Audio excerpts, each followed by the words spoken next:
Olá, hoje a gente vai falar sobre o perfil glicêmico. Mais um vídeo da nossa maratona de exames saudáveis. Bom, primeiro, que eu tenho certeza que muitos de vocês aí que estão vendo esse vídeo nunca fizeram um exame de insulina. A cada 9 pacientes, de 10 pacientes, 9 pacientes que eu atendo nunca fizeram esse exame de insulina. E isso também eu incluo os meus alunos. Nós temos 4 cursos e um deles é o Guia de Exames Saudáveis, que está dentro do nosso método Easy, onde está reunido todos os meus métodos para tratar o paciente de dentro para fora. E muitos ali nunca nem ouviram falar que precisava fazer exame de insulina. Quem me acompanha nas redes sociais, minha rede social é Nutri Renato Fantinatti, já está cansado de saber que eu falo que precisa fazer exame de insulina, porque a glicemia não é confiável. Quantas pessoas já fizeram o exame de glicemia, deu abaixo de 90, lindo, maravilhoso, às custas de uma insulina alta. Mas qual que é o valor ideal, então, Nutri? Primeiro, não é valor de referência. Esses valores estão desatualizados. A gente olha de acordo com a visão integrativa, ou seja, baseado em valores mais atuais, estudos mais recentes, tá? Então, uma glicemia, ela tem que estar entre 72 a 90. Se estiver abaixo de 72, a gente pode pensar numa hipoglicemia. Se estiver acima de 90, a gente já precisa ficar atenta. Ver se essa pessoa aí, como está a alimentação dela e também olhar a insulina, tá? O que acontece muito é pessoas terem uma glicemia abaixo de 90 às custas de uma insulina alta. Vou explicar de uma forma bem fácil, vocês nunca mais vão esquecer. Eu falo que a insulina é o porteiro da nossa célula. Toda vez que a gente consome algo que tem carboidrato e açúcar, isso pode ser sólido ou líquido, a insulina abre a porta da nossa célula para colocar essa glicemia para dentro, guardar dentro da célula. Só que às vezes essa insulina tem que abrir a porta o tempo todo, o dia todo, e ela começa a ficar cansada. E quando a gente vai dosar nos exames, essa insulina está acima de 8, o que já é preocupante. O ideal seria abaixo de 6, até 8 está ok. Acima de 10, a gente já considera um paciente pré-diabético. E muitas vezes os médicos tradicionais, né, a medicina tradicional, ela só vai fazer alguma coisa quando a paciente ou o paciente já está com uma glicemia acima de 90. Então, 99 está ok e 100 já é diabético? Não faz o menor sentido. Eu falo que é uma curva, né? Só que a gente também precisa prestar atenção num fato muito importante e que muita gente deixa passar. Às vezes a pessoa ela passa de 12 horas de jejum para fazer a coleta desses exames. E quando vai fazer a coleta, é claro, está super baixo. E ela acha que está tudo bem. Só que quando a gente vai avaliar o estilo de vida, a alimentação dessa pessoa não condiz com o exame que ela está me mostrando. Por quê? Porque ela passou muito tempo em jejum. Então, aquele exame não é confiável. Eu sempre indico os meus pacientes e alunos a fazerem exame de glicemia e insulina com 10 horas, tá? Nunca próximo de 12 horas e nem abaixo de 8. Tá? Então, entre 8 e 12, 10 horas é um horário legal para fazer esse exame de insulina insulina e glicemia, que a gente tem certeza que a gente vai ter um resultado muito bom.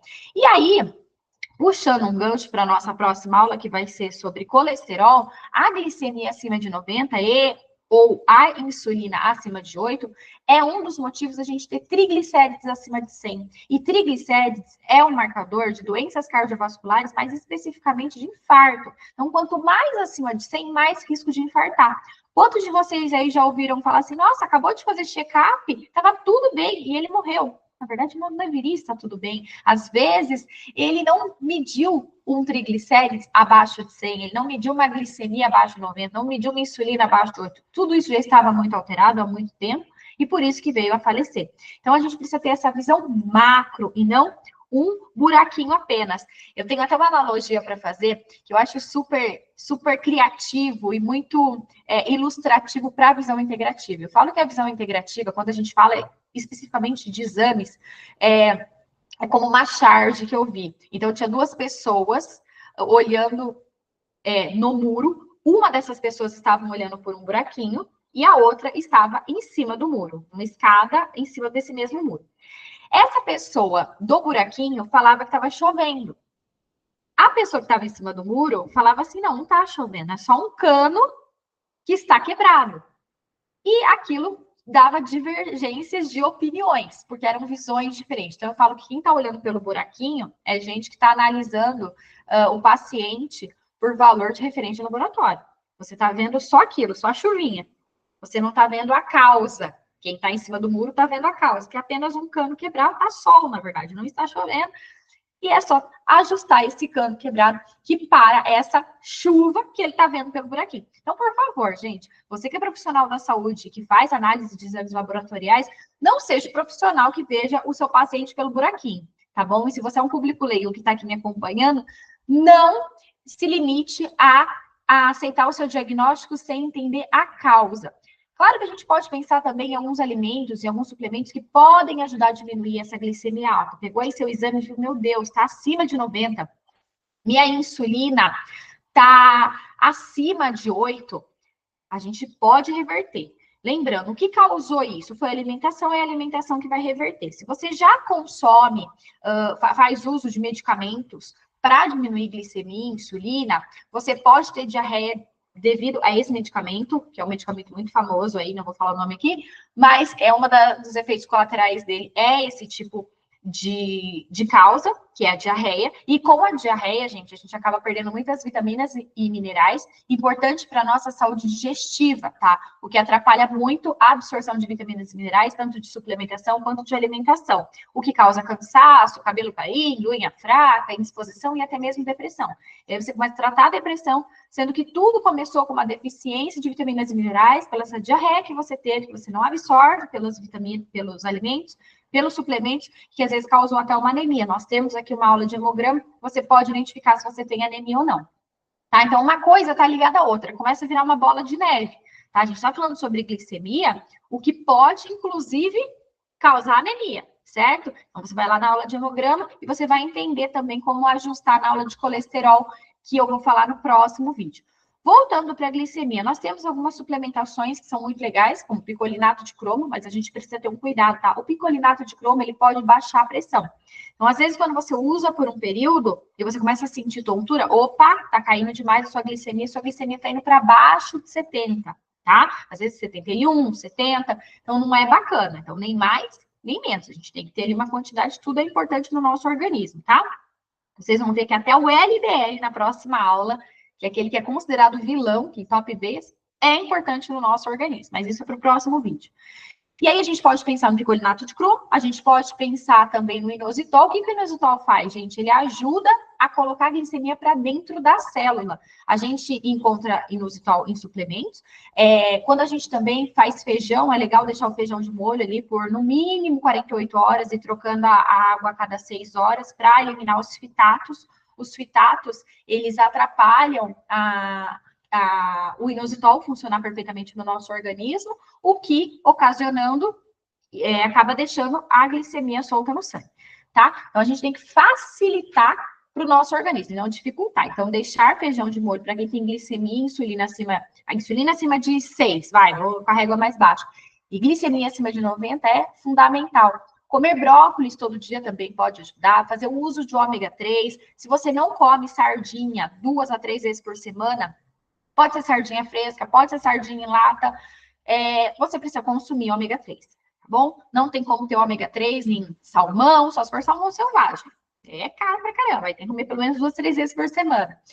A gente pode pensar também em fontes de ômega 3 vegano, a gente pensa em chia, mas a chia a gente tem que comer muito, tá? Se for pela alimentação, então precisa ser pela suplementação. Então, a gente tem várias marcas muito boas no mercado, a gente só precisa se atentar em consumir um ômega 3 de qualidade, então, que tem uma embalagem opaca, a gente não veja as cápsulas lá dentro, porque a luz faz oxidar o olhinho, que tem o selo que é livre de metais tóxicos também, então tem que ser um bom ômega 3.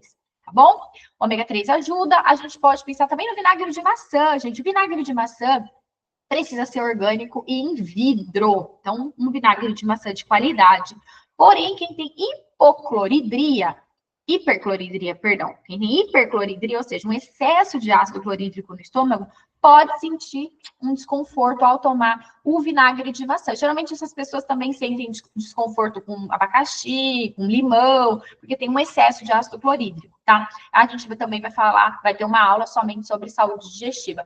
Mas é importante eu ressaltar aqui que pode acontecer. Então, claro, a suplementação pode ajudar? Pode ajudar.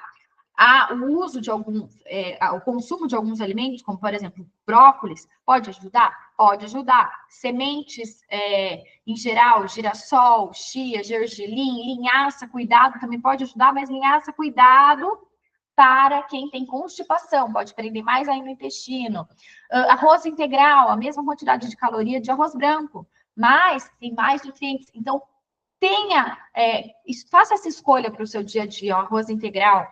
Aumente a quantidade de proteína. Quando a gente aumenta a quantidade de proteína e de gorduras boas, como abacate, oleaginosas, coco, o próprio azeite, a gente acaba tendo mais saciedade, o que o carboidrato não dá pra gente, ele dá momentaneamente. A gente fica satisfeito no momento que a gente come e logo após, como tem uma absorção muito rápida, acaba também dando mais fome. Né? Então, aí você começa a beliscar mais vezes e sempre com aquela ânsia de comer mais carboidrato. Então, aumente a proteína e diminua o seu carboidrato. O excesso de insulina também, então uma insulina acima de 8, principalmente acima de 10, e uma glicemia acima de 90, também pode dificultar o aumento da sua massa magra. Então, você faz academia e não consegue ganhar massa magra. Treino. Por que eu não ganho massa magra?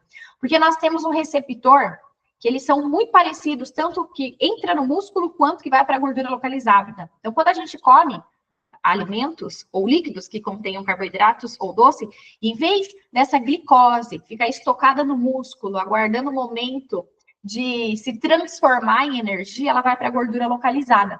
Indo para essa gordura localizada, ela acaba inflamando o nosso fígado, que acaba produzindo glicose sem a gente comer nada. Então, começa um efeito bola de neve, aquilo não sai nunca, por isso que aquela gordura fica muito difícil de ir embora, aquela gordurinha localizada, você não ganha massa magra e você não sabe o que está fazendo de errado. Porque você está fazendo academia e mesmo assim você não está vendo seu músculo aparecer. Então, precisa fazer alguns ajustes. Pense, qual foi o motivo que deixou a sua glicemia e a sua insulina alta? Foi a alimentação. Baixo exercício físico, muita alimentação, rica em carboidrato e doce. É isso que vai reverter. Certo? Espero ter ajudado vocês com essas informações. Se você gostou, deixa aqui embaixo o seu like, se inscreva no canal. A nossa próxima aula vai ser sobre o perfil lipídico. Me conta aqui embaixo, você é público leigo, profissional da saúde? Me siga no Instagram, @NutriRenatoFantinatti. Lá eu dou dicas diárias, abro caixinhas diariamente para a gente conversar, posso te ajudar muito mais. Se você quiser se aprofundar mais ainda, a gente tem o nosso método Easy.